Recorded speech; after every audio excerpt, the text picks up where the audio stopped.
I thought this would be a good week to come on location for Fridays with Farwell, because I'm in the arena right now that you might call the scene of the crime in the Ontario Hockey League for the past week. But before I talk more about that, can we just talk about Owen Sound for a minute?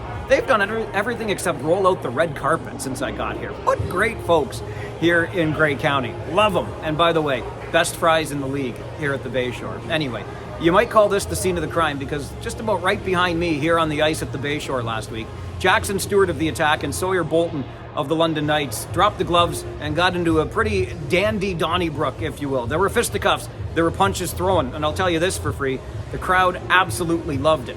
Thing is, each of the players got 3-game suspensions for engaging in that fight. And the question is, why? Under the rules in the Ontario Hockey League this season, if you get into 3 fights, every fight after that, fights number 4, 5, 6, and 7, if there are that many, bring 2-game suspensions. It's the latest effort on the part of the league to crack down on fighting. And let me tell you this, I think the league's in a pretty good spot when it comes to its rules on fighting.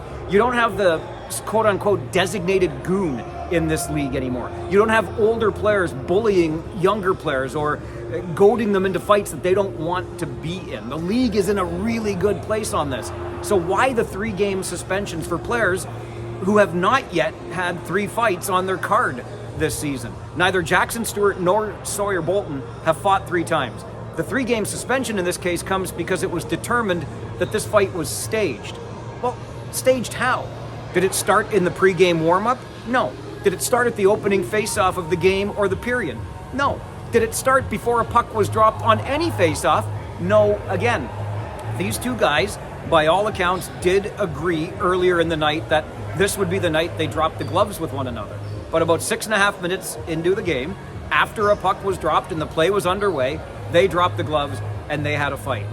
How do you call that staged? I think what the league is doing here is treating itself like it's half pregnant, if you will.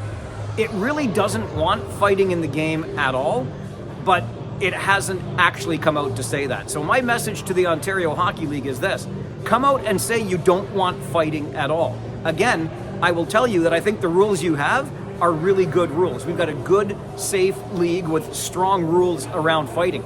You can't make stuff up along the way and decide, well, we didn't like that fight. You're either fighting or you're not. And if you don't want to fight, then just ban fighting altogether. Maybe you can come up here to the Bayshore, Branch and company from the league offices, have some French fries and sort it out. I'm Farwell. It's Friday. We'll see you at the rink.